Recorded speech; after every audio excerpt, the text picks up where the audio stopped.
Something happened to you recently, and you handled it really well. Maybe it was a hard phone call before a meeting. Maybe it was news that arrived at the worst possible time, the kind that sits in your chest like a stone, and you had exactly 12 minutes before you had to be somewhere professional and composed and useful. And so you filed it, somewhere internal and quiet and temporary. You told yourself you'd deal with it later, and then later came and you filed it again and again, until dealing with it became a thing you were theoretically going to do at some unspecified point in the future when there was finally enough space. There is never enough space. And the really frightening thing is that we are proud of this. We call it resilience. We call it professionalism. We call it keeping it together. We treat the ability to suppress our own humanity on demand as evidence of strength, when really it is evidence of how thoroughly the machine has learned to run itself.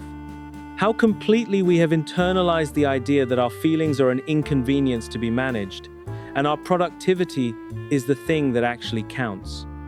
Kazuo Ishiguro wrote a book about this in 1989. He set it in an English country house, gave it a slow and careful pace, and wrapped its devastation in the most polite, restrained prose you will ever read.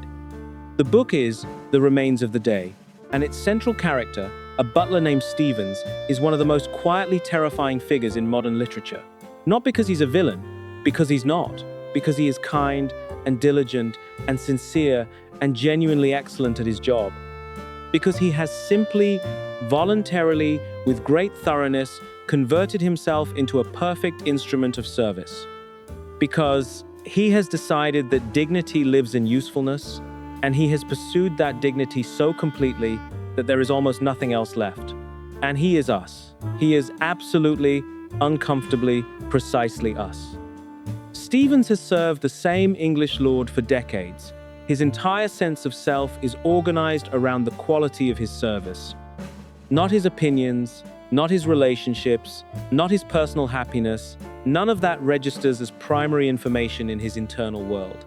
What registers is whether the evening ran smoothly, whether the guests were attended to correctly, whether the household functioned with the precision and invisibility that distinguished a truly great butler from a merely competent one. He is not performing this dedication. He genuinely believes in it, and that is the thing that makes the book so hard to shake. Because there is a scene, one scene that Ishiguro places near the center of the book, almost quietly, without signaling its horror in advance. And once you've read it, you cannot unfold it back. A historic banquet is happening at the house. Diplomatic guests, significant stakes, an evening that will be remembered. Stevens is orchestrating the whole thing with characteristic precision, moving through the rooms, managing the staff, maintaining the invisible architecture of a perfect evening. And upstairs, in a small room at the top of the house, his father, who has worked in service his whole life too, and is elderly now and fading, suffers a severe stroke. He is dying. Stevens goes up. He checks.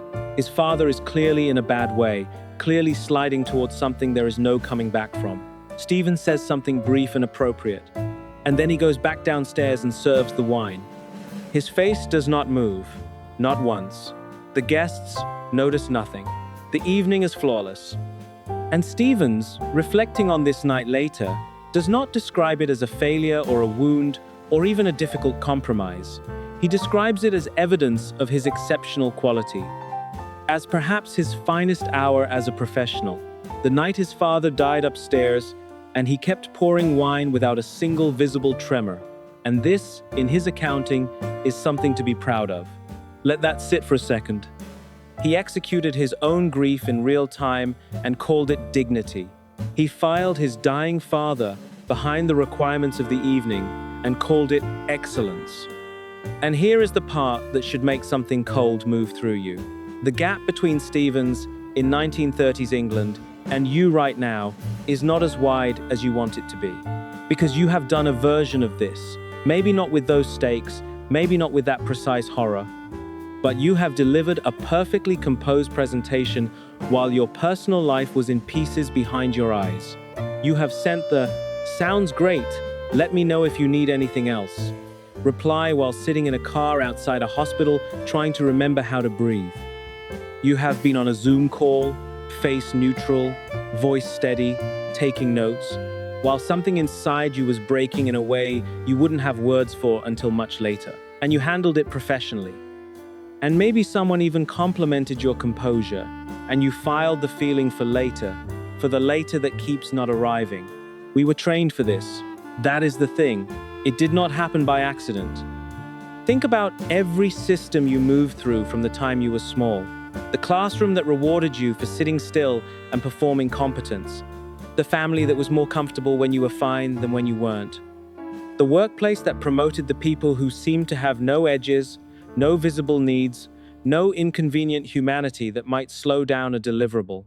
The entire cultural message, arriving from every direction simultaneously, that busy is good and productive is virtuous, and rest is something you earn and feelings are something you manage, and the highest version of yourself is the most optimized version. And now, the 5 a.m. morning routine content, which has somehow convinced a large number of exhausted people that the solution to their exhaustion is to wake up earlier and fill that time with more structured self-improvement. The email reply anxiety, the specific modern guilt of not being reachable, as though your availability is a moral quality, the performance tracking, the habit stacking, the quarterly self-reviews, the treating of yourself as a project with deliverables and timelines and measurable outcomes. We have taken productivity culture and turned it inward, and now we are optimizing the self the way Stevens optimized the household, with the same total dedication, with the same quiet erasure of everything that doesn't serve the function. And like Stevens, we call it dignity. We call it ambition. We call it being a serious person. Here is the part we never say out loud. We are terrified that if we stop being useful, we stop being wanted. That the connection and belonging we have managed to accumulate is conditional on our continued performance. That if we have visible needs, if we admit to struggling, if we take a day that doesn't generate anything measurable, the whole thing will quietly withdraw. The job, the relationship, the sense of being a person who is doing it right. That fear is not imaginary. It came from somewhere real. But running from it indefinitely costs the same thing it cost Stevens. And Stevens' bill, when it arrives, is staggering. If you feel this, if any of this is landing somewhere that feels less like philosophy and more like recognition, and you are genuinely looking for somewhere to put it down for a moment, consider subscribing. This channel is for exactly this. Let's remember, we are human together. Stevens takes a road trip toward the end of the book. His new employer, an American, is easygoing and different from the world Stevens was built for, and the old house is quieter now. Stevens is driving to see Miss Kenton, the housekeeper who worked beside him for years during the house's most significant period. And as he drives, he thinks, and in his thinking, you start to see the cracks. Miss Kenton. He thinks about her with the careful restraint he applies to everything, but underneath the restraint there is something he cannot quite fully suppress, because Miss Kenton saw him. The actual Stevens, not the performance. She challenged him and irritated him and tried, in the small, precise ways available to her within the strict social structure of the household, to reach him. There were moments between them. Moments where she stood at a door and something was possible, where she offered something real and waited to see if he would meet it. He didn't. He was professional. He was composed. He managed the moment back into neutrality and returned to his duties and called this correctness. She married someone else. She built a life. And Stevens drove to see her all these years later with the composed face he had spent decades perfecting. They meet, they talk, she is kind, she has a kind of peace, not without its losses, but she is living an actual life. And Stevens drives away afterward and ends up on a pier, watching the light on the water at the end of the afternoon. And something happens for the first time. He cries, the machine cracks, the filing system breaks open. The grief he had been pressing behind professionalism for an entire lifetime, his father dying upstairs, Miss Kenton choosing a door he would not walk through, years of evenings managed flawlessly and lived not at all. It comes. Briefly, painfully, finally. He sits on a pier like any ordinary person who has lost something important, and he feels it. And you want to stay in that moment with him. You want that to be the turn. You want the book to let him stay broken open. because Broken Open is at least alive in a way he has not been for a long time. But then Ishiguro does the most devastating thing a writer can do. He tells you what Stevens decides to do with whatever time remains. Stevens dries his eyes, he straightens, and sitting there on that pier, with the grief of a life barely lived spread out behind him, he resolves to get better at bantering, at small talk, to practice being more personable, more relaxed in conversation, so that he can serve his new American employer more effectively, to use what remains of himself to become a more efficient version of the tool. He chooses the machine, again, with full awareness of what it costs, again. I don't have words for how sad that is.